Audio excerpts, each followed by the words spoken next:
উফ, এবার বের কর তো হতচ্ছাড়া, চিড়ে যাচ্ছে তো। কতবার বলেছি একটু তেল দিয়ে নে। আমার তো বয়স হয়েছে নাকি, তোর মা দেখে ফেললে সমস্যা হবে। আরে তুমি চিন্তা করো না, আমি মাকেও ম্যানেজ করে নেব। দুপুরে ঘুম ভেঙেই দেখি পদীপিসি এসে হাজির বাড়িতে। মায়ের নাম ঋন্ময়ী, আর সন্তু কাকিমার নাম কেন সন্তু কাকিমা আমি জানি না। মা আমার বরাবরের লোভী। বয়স ৪৫ হলেও লোভ যেন চোখে মুখে লেগেই আছে। একটু অগোছালো করেল শাড়ি পরে, তাও ঘরের কাজ করার সময় হাঁটু অবধি গুটিয়ে গুজে নেয়। বাড়ির আরেক অতিথি সন্তু কাকিমা, বেশ চালাক মহিলা, আসলে এখনও ইয়াং টাইপের। ছেলে মেয়ে হয়নি বলে কাকাও আমার বোকাশোকা। এমন সুন্দরী কাকিকে সুখী রাখতে পারে না, তেমনটাই আমার বিশ্বাস। পদীপিসি মায়েরই বয়সী। স্বামী বার্মায় সেনা ছাউনিতে ছিল, যুদ্ধে সেখানেই পরলোক গমন করে। তারপর এক মেয়ে নিয়েছিল মায়ানমারে। সে হবে ১৯৮৫-র কথা। এক মেয়ে স্থানীয় অবাঙালিকে বিয়ে করে বার্মার হয়ে গেছে আজীবন। ৩ কুলে কেউ নেই। পদীপিসি আমার খুব ভালো লাগে, তার দিকে তাকালে মন জুড়িয়ে যায়। পদীপিসিকে দেখে আনন্দ আমার কম হল না। একে তো বিধবা, আর ওপর আবার একটু স্বাস্থ্যবান। ইউনিভার্সিটি থেকে পড়া শেষ করে মাস ৩ হলো বসে আছি বাড়িতে। মা কাকিমাদের কাছাকাছি থেকে আমার ওজন ৭৬ কেজি থেকে ওজন ৭২ কেজিতে দাঁড়িয়েছে। কিন্তু লক্ষ্য আমার সন্তু কাকিমার দিকে। গভীর জলের মাছ, চারা খায় কিন্তু বড়শি খায় না। তার ওপর পদীপিসি, এ যেন একের ভিতর দুই। কলের জল তোলা, কাপড় কাচা, এসব হর হামেশাই দেখি আমি। ঝুনু আমার ছোট বোন। রাগ হয় যখন ঝুনুকে নিয়ে দাবা খেলতে বসে সন্তু কাকিমা। ঝুনু আঁচল অগোছালো করলেই সন্তু কাকিমা দ্রুত ঠিক করে নেয়, তাই সন্তু কাকিমাকে ডাকবার সুযোগ হয় না। শেষে জেদ করে ৯০০ টাকা দিয়ে পেরিস্কোপ কিনে নিয়ে আসলাম। আমাদের পায়খানার দেয়ালের ওপরের টালিতে ফাঁকা আছে, সেখানে পেরিস্কোপ রাখলে পাশের বাথরুমে সবকিছু দেখা যায়। এ আমারই আবিষ্কার। কলম্বাস বেঁচে থাকলে আমার পায়ের ধুলো নিয়ে যেত আমার বাড়িতে এসে। গল্পের শুরু পদীপিসির বার্মা থেকে আনা একটা টিনের বাক্স নিয়ে। মার শুধু দিনরাত চিন্তা, অনেক টাকা আছে বুঝি সেই বাক্সে।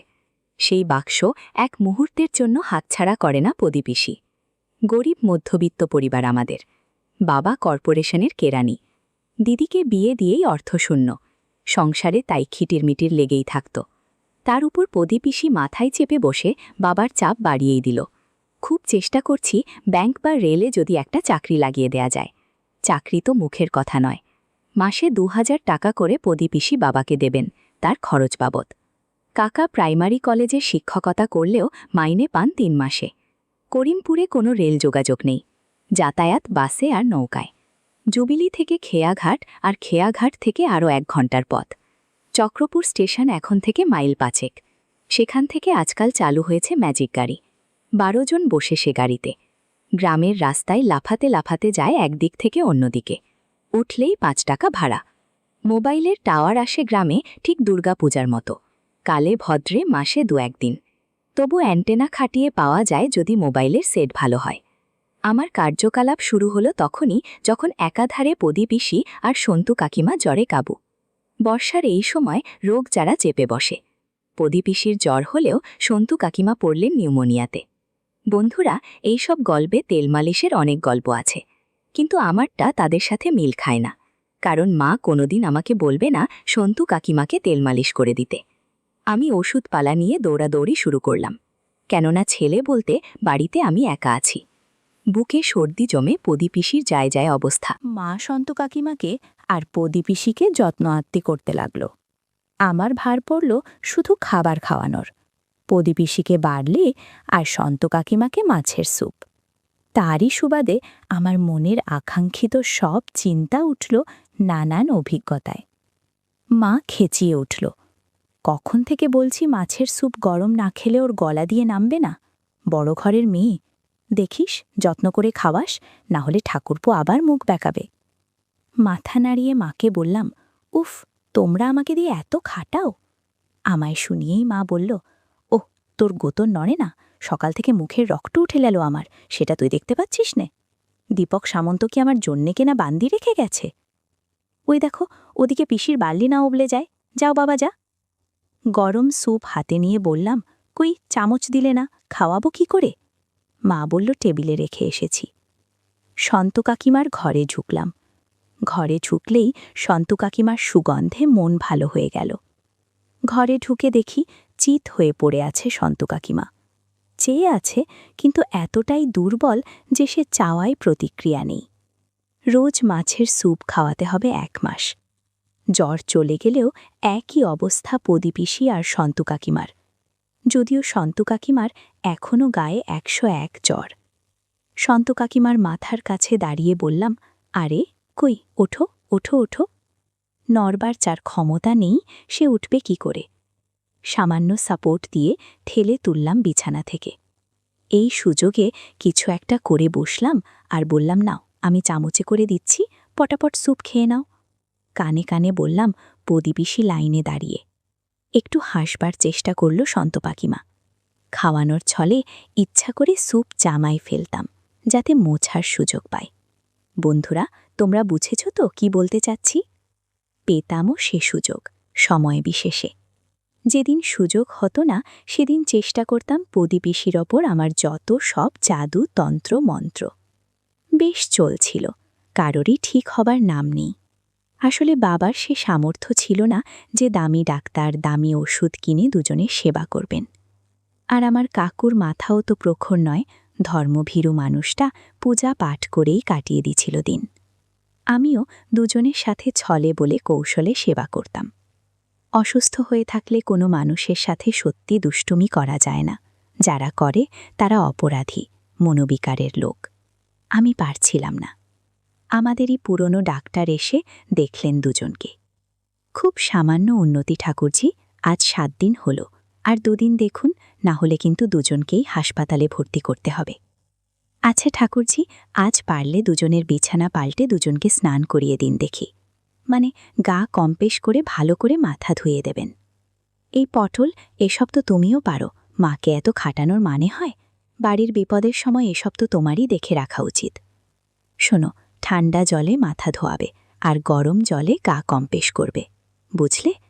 মনে আছে তোমার পায়ে স্টিচ পরার সময় আমি যেন পা কম্পেশ করে দিয়েছিলাম শরীর টেনে টেনে? সেরকম। দেখবে বিকেলেই জ্বর নেমে গেছে, আর না হলে আমি হাসপাতালে রেফার করব। জ্বর মাথায় উঠে গেলে বিপদ হয়ে যাবে। বৌঠান, আজ আসি কেমন?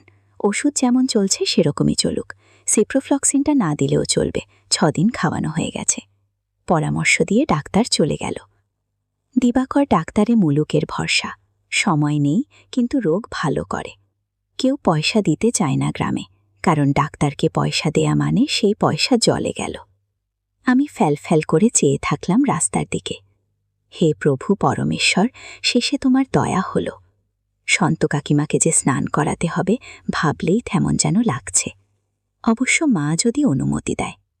রান্না করছিল মা, ঝুনুকে কোলে নিয়ে গলমন্দ করছে আর বলছে, আমার হলো যত জ্বালা, তো বড় সংসার, কোলের বাচ্চা, কি করে সব সামলাই? কর্তাদের ফুর্তি দেখলে বাঁচি না।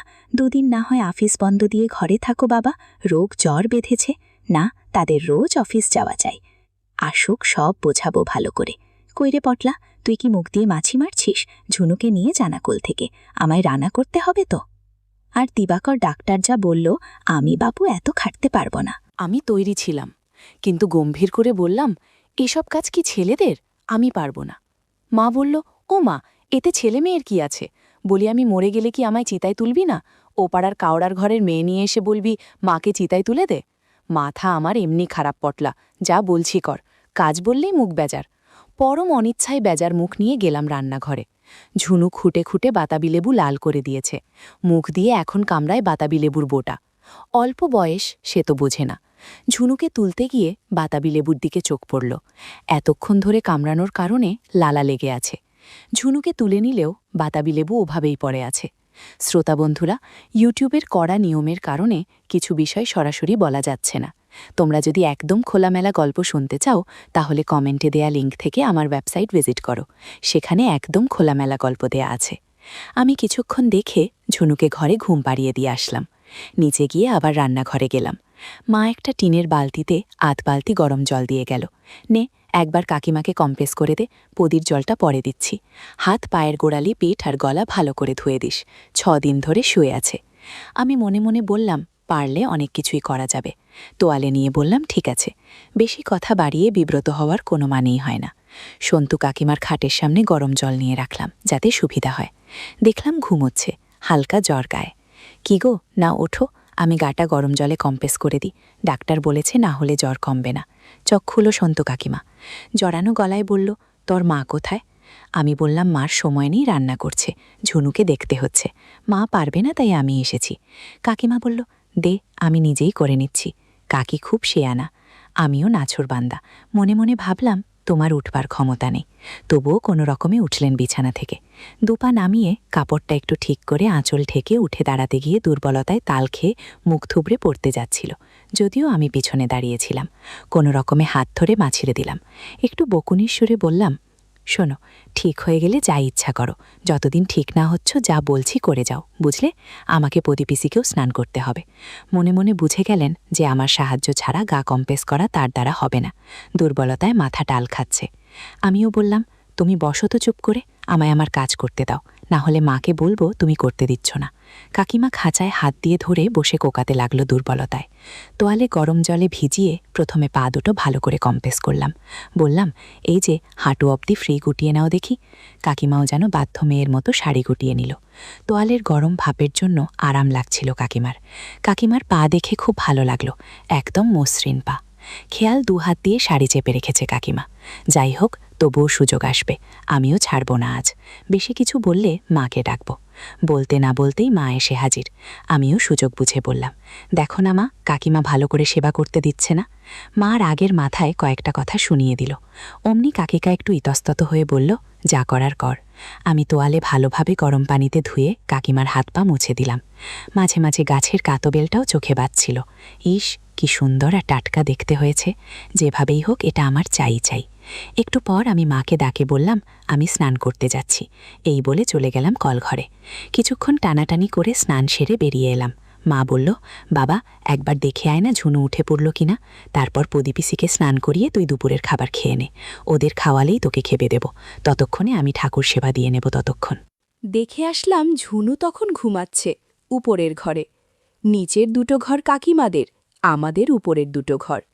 কিন্তু একটু আওয়াজ করলে উঠে পড়বে। মাকে বললাম, ঝুনু ঘুমাচ্ছে, কিন্তু উঠে যাবার সময় হয়ে এসছে। মা বলল, ঠিক আছে, যা তুই পদিপিসিকে দেখ গিয়ে। আমি দুজনের ঘরে খাবার দিয়ে দেব ঠাকুর সেবা দিয়ে। আমার আনন্দে যেন আত্মহারা হবার দশা। পদিপিসি বড়ই বাধ্য টাইপের, অন্তত সন্তু কাকিমার মতন গায়।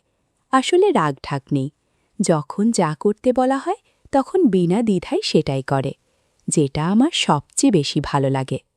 কোনো কিছু না ভেবেই ভুলে গেলাম পদিপিসির ঘরে। মার কথা মনে পড়ল। পদিপিসির বর্মি বাক্স খুলে দেখতে হবে কি আছে। ভালো করে দেখলাম পদিপিসিকে, এক্কেবারে ঘুমিয়ে আছে।